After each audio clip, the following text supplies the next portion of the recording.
नमस्कार, महाराष्ट्र राजस्थान में स्वागत है आपका। मैं हूं आपके साथ सुमित गुप्ता। बुलेटिन की शुरुआत में खबर अलवर से। अलवर में अपराधियों के हौसले बुलंद हो चुके हैं। दो बदमाशों ने टैक्सी कारोबारी पर फायरिंग की। बड़ी खबर अलवर से, और ये तस्वीरें भी टीवी स्क्रीन पर। दो बदमाशों ने टैक्सी कारोबारी पर फायरिंग की। बदमाशों ने टैक्सी कारोबारी से लूट की कोशिश की। फायरिंग के बाद बदमाश फरार।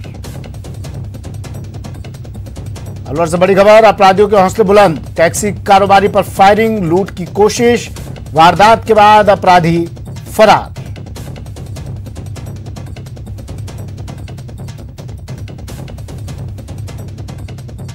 ये तस्वीरें भी टीवी स्क्रीन पर दिखा रहे हैं। फायरिंग के वो निशान। अपराधियों ने फायरिंग की, लूटपाट की कोशिश की टैक्सी कारोबारी के साथ। और ये तस्वीरों में आपको दिखाई दे रहा है गोलियों के दो निशान। गोलियां दागी गई इस कारोबारी पर, इसे लूटपाट की इससे कोशिश की गई और उसके बाद ये दोनों बदमाश मौके से फरार हो गए। पुलिस अब पूरे मामले की जांच में जुट गई है। 7 बजे लेके गया था घर से और अपना ये खोर पार करने के बाद डवानी मोड़ से पहले एक अपाची मोटरसाइकिल वाइट कलर की थी, हेलमेट दोनों नोट रखा था। गाड़ी बिल्कुल मेरी गाड़ी के आगे लगाई, मैंने रोक लिया। रोकते के साथ उन्होंने सीधी फायरिंग ठोक दी। कल शाम को 7:30-8 बजे के आसपास हमें कंट्रोल से सूचना मिली थी खोर बसई से गंडाला की तरफ आने वाले रास्ते पे। और कल भारत के पूर्व राष्ट्रपति प्रणब मुखर्जी का निधन हुआ और अंतिम यात्रा पर अब प्रणब दा। सीधी तस्वीरें टीवी स्क्रीन पर। अंतिम सफर शुरू होने से पहले की ये तैयारियां। अंतिम सफर पर प्रणब दा अब निकल रहे हैं। इससे पहले तमाम लोगों ने, पूरे देश ने प्रणब मुखर्जी को याद किया, अपने अपने तरीके से उन्हें श्रद्धांजलि अर्पित की, श्रद्धा सुमन अर्पित किए। प्रणब दा के आवास पर पहुंचकर प्रधानमंत्री नरेंद्र मोदी, उपराष्ट्रपति वेंकैया नायडू, राष्ट्रपति, तमाम लोगों ने पुष्प चक्र अर्पित कर अपनी श्रद्धांजलि प्रणब दा को। और अब प्रणब दा अंतिम सफर, भारत रत्न का अंतिम सफर।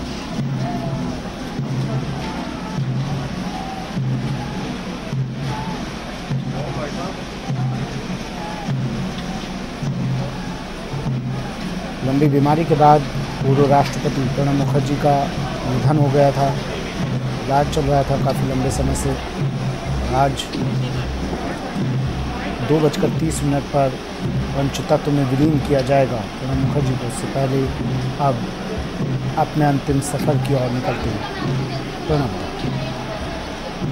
दिल्ली में ही पंचतत्व में विलीन किया जाएगा पूर्व राष्ट्रपति को। इससे पहले उनके आवास पर प्रधानमंत्री, राष्ट्रपति, उपराष्ट्रपति ने पहुंचकर अपने श्रद्धा सुमन अर्पित किया और तमाम लोगों ने ट्वीट के जरिए और उनके आवास पर पहुंचकर अपनी श्रद्धांजलि दी।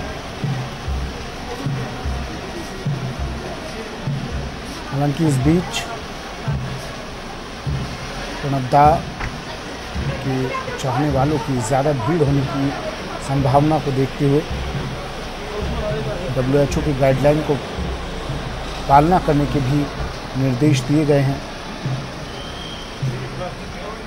लोधी शमशान घाट पर दोपहर 2:30 पर पंचतत्व में प्रणब मुखर्जी को विलीन किया जाएगा। लंबे समय से बीमार थे प्रणब मुखर्जी, अस्पताल में भर्ती थे, इलाज चल रहा था। 84 साल के प्रणब मुखर्जी ने कल अंतिम सांस ली। देश के 13वें राष्ट्रपति थे। प्रणब मुखर्जी की कोरोना रिपोर्ट भी पॉजिटिव आई थी और उनका इलाज काफ़ी लंबे समय से चल रहा था। लेकिन कल शाम को अचानक खबर आती है कि प्रणब मुखर्जी नहीं रहे। उनकी पार्थिव देह को उनके आवास पर अंतिम दर्शनों के लिए रखा गया। तमाम लोगों ने उनके आवास पर पहुंचकर अपने श्रद्धा सुमन अर्पित किए, श्रद्धांजलि अर्पित की। और आज 2:30 पर यानी कुछ ही देर बाद करीब 1.5 घंटे बाद अब पंचतत्व में प्रणब मुखर्जी विलीन हो जाएंगे। हमेशा हमेशा के लिए प्रणब मुखर्जी अब हम अपनी अंतिम यात्रा पर निकल चुके हैं।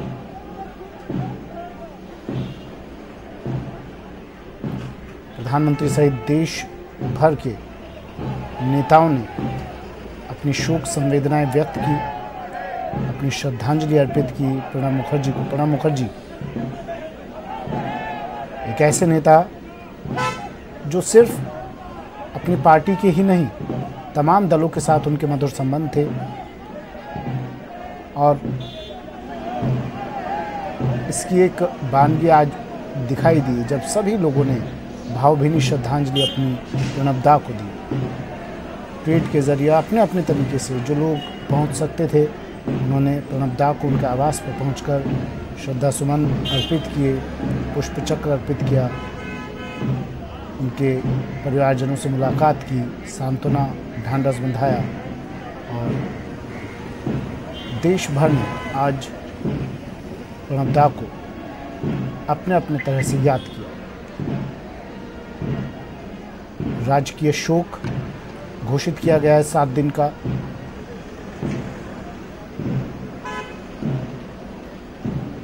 और आज राजस्थान में भी सरकारी कार्यालयों में अवकाश घोषित किया गया है।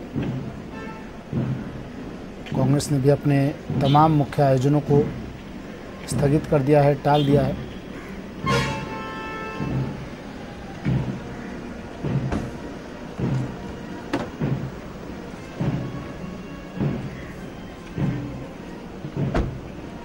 तीन तस्वीरें टीवी स्क्रीन पर।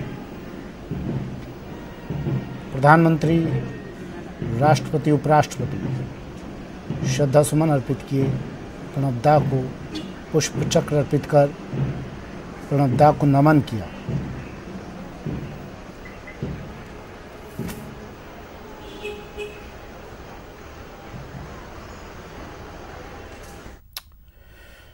चलिए बढ़ते हैं अगली खबर की ओर। खबर अलवर से है। अलवर पुलिस के हत्थे चेन स्नैचिंग गैंग चढ़ा है। महिला से चेन स्नैचिंग कर ये फरार हो गए थे। स्नैचिंग की वारदात सीसीटीवी में कैद हो गई। पुलिस ने 2 बदमाशों को गिरफ्तार कर लिया है। आरोपियों पर 32 से ज्यादा मुकदमे दर्ज हैं। आरोपी 100 से ज्यादा वारदातों को अंजाम दे चुके हैं और अब ये चेन स्नैचिंग गैंग पुलिस के हत्थे चढ़ चुका है।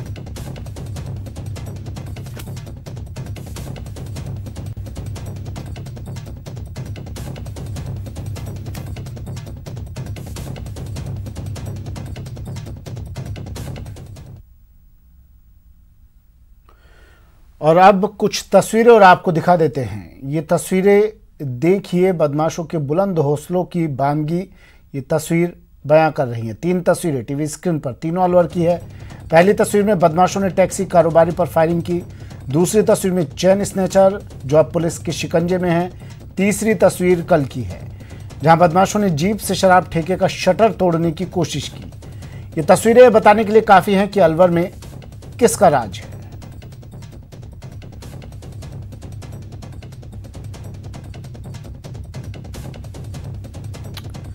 राजेंद्र मेरे सहयोगी हमारे साथ फोन लाइन पर जुड़ गए हैं। राजेंद्र, 3 तस्वीरें हम दर्शकों को दिखा रहे हैं, तीनों ही अलवर से हैं और तीनों ही तस्वीरें बता रही हैं अपराधियों के, बदमाशों के हौसले कितने बुलंद हो चुके हैं। टैक्सी कारोबारी पर फायरिंग की जाती है राजेंद्र, लूटपाट की कोशिश की जाती है। क्या कुछ अब तक इन आरोपियों का पता चल पाया है? जी, अलवर जिले का अपराध से बड़ा नाता सा जुड़ गया है, जिसकी वजह है पुलिस की नाकामी। कहीं न कहीं की जाए तो राजस्थान की अपराध की राजधानी अगर अब अलवर को कहें तो ये कुछ ज्यादा अतिशयोक्ति नहीं होगी। अलवर जिले में राजस्थान में सबसे ज्यादा अपराध के मुकदमे दर्ज होते हैं, वो पुलिस के आंकड़े बयां करते हैं। उसकी एक वजह है जिस तरीके के 3 तस्वीर जो सामने स्क्रीन पर दिखाई जा रही हैं। अलवर में लगातार अपराधी बेखौफ होकर के वारदातों को अंजाम देते हैं और उसके बाद पुलिस उनके ऊपर लगाम कसने में नाकाम होती है।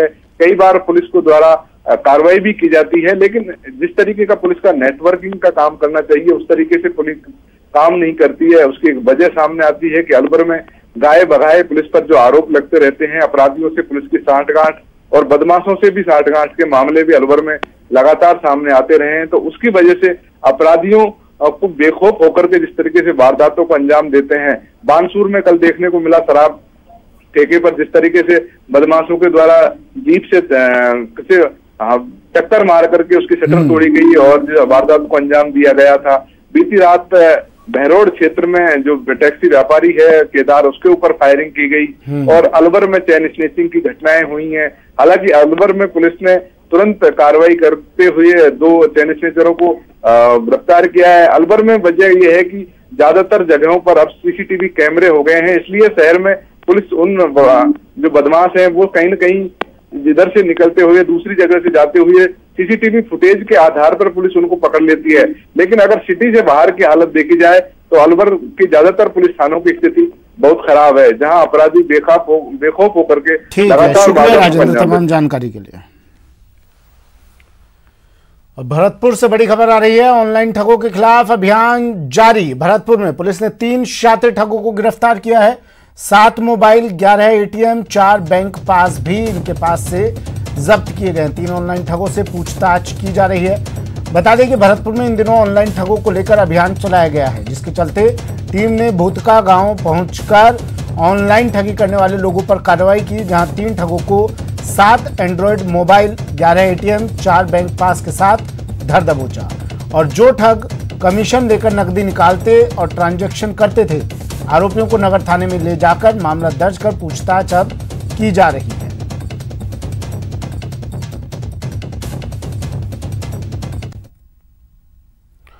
और एक और खबर अलवर से आ रही है, जहां गांजा तस्कर को गिरफ्तार किया गया है। आरोपी के कब्जे से गांजा बरामद किया है। एनडीपीएस एक्ट के तहत मामला दर्ज कर अब कार्रवाई की जा रही है।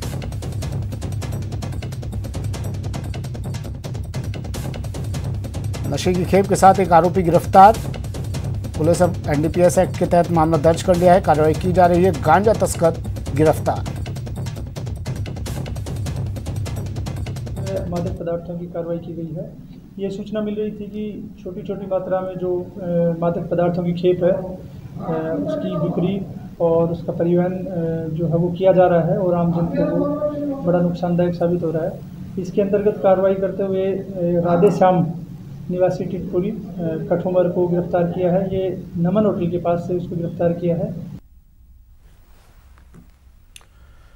और कोटा से बड़ी खबर आ रही है, नई धान मंडी इलाके की दुकान में आग लग गई है। डेकोरेशन रेडियम की दुकान में यह आग लगी है। 3 दमकल की मदद से 1.5 घंटे में इस आग पर काबू पाया गया। दुकान मालिक को लाखों का नुकसान हुआ है। 3 मंजिला दुकान में लगी आग। कुमार इलेक्ट्रॉनिक्स की दुकान है। यहाँ बताते हैं रेडियम वगैरह का काम होता है, जो रेडियम की पट्टियाँ वगैरह बनती है उसका काम होता है। इस दुकान में आग कैसे लगी ये तो बाद में पता लग पाएगा, लेकिन हमने तत्काल जैसे सूचना मिली अग्निशमन केंद्र से 3 दमकलें हमने श्रीनाथपुरम सब्जी मंडी से मंगवाई और तत्काल आग पे काबू पा लिया। आग पे लगभग काबू पा लिया। खबर अजमेर से, बड़ी खबर अजमेर से में शव मिलने से सनसनी। सड़क किनारे अधेड़ व्यक्ति का एक शव मिला है। सिनेवर्ल्ड सिनेमा रोड की घटना है। स्थानीय लोगों ने अब पुलिस को सूचना दे दी है। फिलहाल मृतक की पहचान नहीं हो पाई है। अजमेर के सिनेवर्ल्ड चौराहे पर आज एक अधेड़ का शव मिलने से सनसनी फैल गई। मौके पर मौजूद लोगों ने पुलिस को सूचना दी। पुलिस मौके पर पहुंची और शव को शिनाख्तगी के लिए मोर्चरी में रखवा दिया है। मृतक के शरीर पर चोट के निशान नहीं मिले हैं। फिलहाल पुलिस मृतक की पहचान में जुटी है।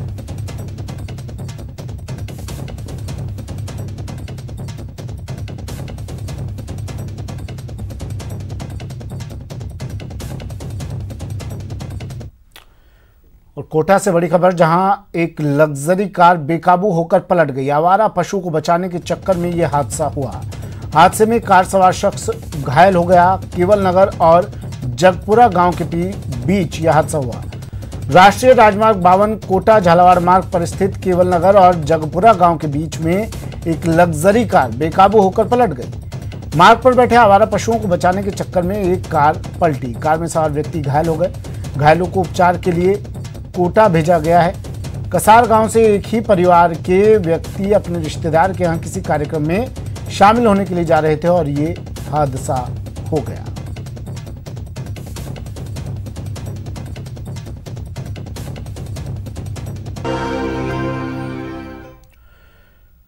ब्रेक के बाद स्वागत है आपका। और अब बात कोरोना काल में इम्तिहान की। कोरोना काल में जेईई मेंस की परीक्षा शुरू हो चुकी है। पहले दिन बीआर की परीक्षा हुई।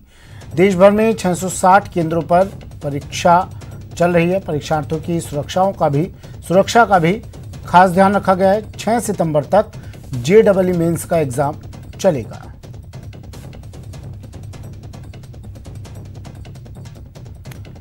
पहली पारी खत्म होने के बाद परीक्षार्थियों से बात की हमारे संवाददाता महेश दाधीच ने।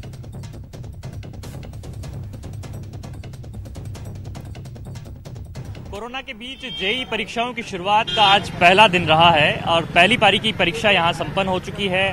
आज बीआर का जो प्रश्न पत्र रहा वो हल करके जो विद्यार्थी यहां पर पहुंचे हैं, हम उनसे बातचीत करने की कोशिश करते हैं। किस तरह से आपका आज पहला पेपर, किस तरह से पेपर गया है? क्या कुछ खास रहा? जैसी तैयारी थी उसके अनुरूप रहा है या नहीं? वैसे स्टार्टिंग में तो टेंशन थी ही कि जैसे कोरोना ऑलरेडी फैला हुआ है, ऊपर से फिर कैसा जाएगा पेपर, इसकी तो एक माइंड में था ही।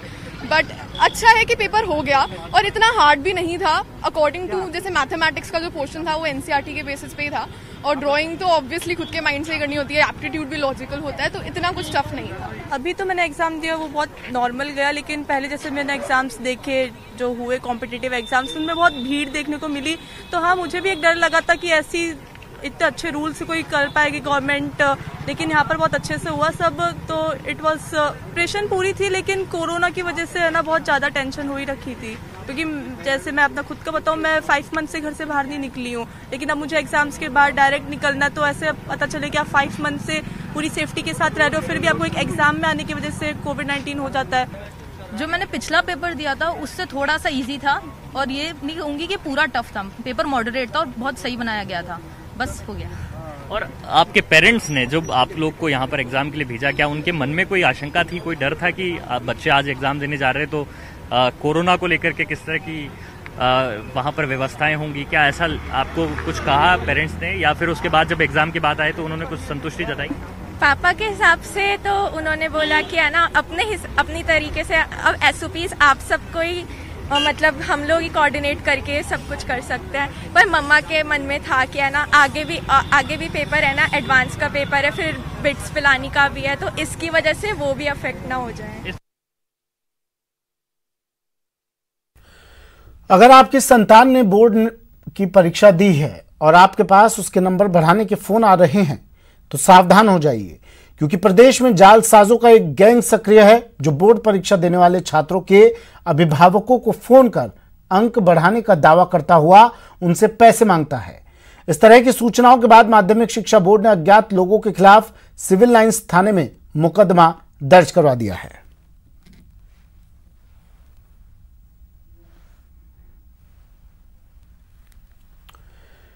कोटा में आज नगर विकास न्यास के खिलाफ शहर के पर्यावरण प्रेमियों का जमकर गुस्सा फूटा है। दरअसल नगर विकास न्यास कोटा झालावाड़ रोड स्थित बड़ी ऑयल फैक्ट्री परिसर में आवासीय कॉलोनी विकसित कर रहा है, जिसके चलते आज 200 साल पुराने बरगद के पेड़ को नगर विकास न्यास कटवा रहा है। वहीं जब इसकी सूचना पर्यावरण प्रेमियों को मिली तो मौके पर पहुंचे और बरगद के पेड़ को काटने के काम को रुकवाया। साथ ही लोगों ने मौके पर पहुंचकर बरगद के पेड़ की पूजा अर्चना भी की।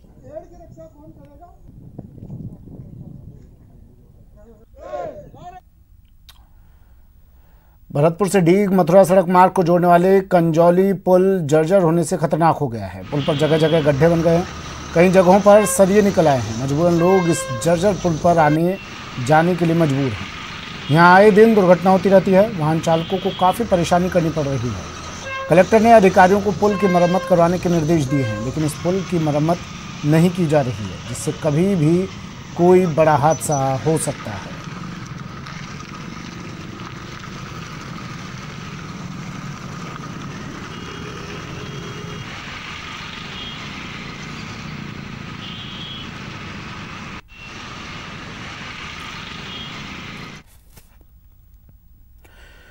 जयपुर के हवाई यात्रियों के लिए एक राहत भरी खबर है। ऐसा इसलिए क्योंकि जयपुर से एक और नई घरेलू फ्लाइट शुरू हुई है। जी हां, लगभग 2 साल बाद आज जयपुर से इंदौर के लिए सीधी फ्लाइट शुरू हुई। ये छोटा विमान है और डोमेस्टिक स्तर पर ये सबसे ज्यादा उड़ान भरता है। इस विमान में अधिकतम 74 यात्री सफर कर सकते हैं। ये विमान आज से रोज सुबह 9:40 पर जयपुर से इंदौर के लिए उड़ान भरेगा। इंदौर से जयपुर एयरपोर्ट पहुंचने पर विमान का वाटर कैनन सैल्यूट से स्वागत किया गया। गौरतलब है कि हाल ही के दिनों में जयपुर एयरपोर्ट पर यात्रियों की संख्या में इजाफा हुआ है, जिसे देखते हुए अब शेड्यूल 24 से बढ़ाकर 28 किए जा रहे हैं। इसी कड़ी में इंदौर के लिए नई विमान सेवा शुरू की गई है।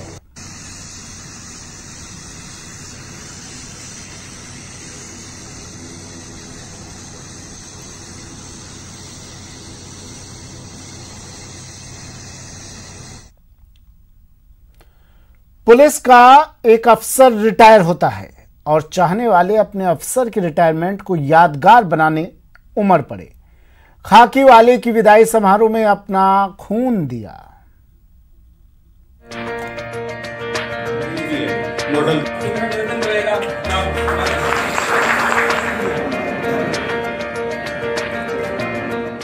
देश और समाज की सेवा जिसकी रगों में लहू बनकर दौड़ रही हो, जिसने पसीने की जगह अपने खून से फर्ज को सींचा हो, उस जाबाज की विदाई सामान्य कैसे हो सकती थी।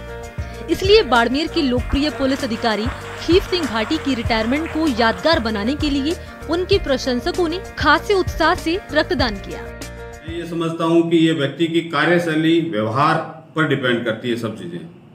वही बाड़मेर है, जब हम यहाँ आए थे तब यहाँ प्रेस से पुलिस के संबंध कटु संबंध थे, अच्छे संबंध नहीं थे पुलिस और प्रेस के, और यहाँ का जनरल एनवायरनमेंट भी पुलिस के अनुरूप नजर नहीं आ रहा था। रक्तदान के लिए 150 से ज्यादा युवाओं ने रजिस्ट्रेशन कराया था, लेकिन जब रक्तदान की बारी आई तो तमाम उम्र के लोगों ने ब्लड डोनेशन की जैसे होड़ सी मच गई। पब्लिक के प्रेम को देखकर खीफ सिंह भाटी भी इमोशनल हो गए। लोग कहते हैं कि साहब पुलिस तो खून चूसती है जनता का, वो भावना बदल के जनता पुलिस को खून दे रही है, ये बहुत बड़ी बात है। तो आने वाले ऑफिसर से भी वर्किंग के हिसाब से ये एक सीख लेने वाली घटना है, जो बहुत पुलिस विभाग के लिए भी और आम पब्लिक के लिए भी अच्छे रिलेशनशिप की एक मिसाल। अब उस पुलिस अफसर को जानिए जिसके लिए जनता खून देने के लिए लाइन लगाकर खड़ी है। बीकानेर के गिरजासर गांव के रहने वाले भाटी ने रिटायरमेंट के कुछ ही महीने रहने के बावजूद लॉकडाउन और उसके बाद की मुश्किल वक्त में बाड़मेर वासियों की डटकर सेवा की। वो कर्फ्यू के दौरान कोरोना एडवाइजरी की पालना कराने के लिए खुद सड़कों पर पैदल निकल पड़ते, लोगों को समझाकर उन्हें घरों में रहने के लिए प्रेरित करते। भाटी ने पूरी निष्ठा से प्रवासियों के स्वास्थ्य की जांच, उन्हें क्वारंटीन करने का काम किया। साल 1982 में राजस्थान पुलिस सेवा में सिलेक्ट हुए भाटी के माता पिता का इनके बचपन में ही देहांत हो गया था, लिहाजा इन्होंने अपनी बुआ के घर पर पढ़ाई की और फूफा से पुलिस सेवा में जाने की प्रेरणा ली। भाटी 2 बार राष्ट्रपति पुरस्कार से सम्मानित भी हुए। पुलिस मुखिया की ओर से 250 से ज्यादा बार प्रशंसा पत्र से सम्मानित भी हो चुके हैं। 1982 में परीक्षा परिणाम देकर मैं चयनित हुआ था। उसके बाद सब इंस्पेक्टर से नौकरी करते हुए इस पद तक पदोन्नतियां लेते हुए 2 बार राष्ट्रपति पदक प्राप्त करके यहाँ तक आया हूँ। जिस वर्दी वाले की ऐसी बेमिसाल दास्तां है, वो जब बाड़मेर आए उस समय पुलिस की छवि को लेकर कई तरह के सवाल खड़े हो रहे थे, लेकिन भाटी ने अपनी कार्यशैली से आमजन के बीच पुलिस के ध्येय वाक्य आमजन में विश्वास, अपराधियों में भय को सार्थक किया और उसी की बदौलत बाड़मेर की जनता और पुलिस कर्मियों ने रक्तदान शिविर आयोजित कर उन्हें अनोखी विदाई दी, जो पुलिस और पब्लिक के लिए मिसाल बन गई। न्यूज़ 18 राजस्थान के लिए बाड़मेर से प्रेमदान देथा की रिपोर्ट। वक्त एक ब्रेक का है, जल्द हाजिर होंगे।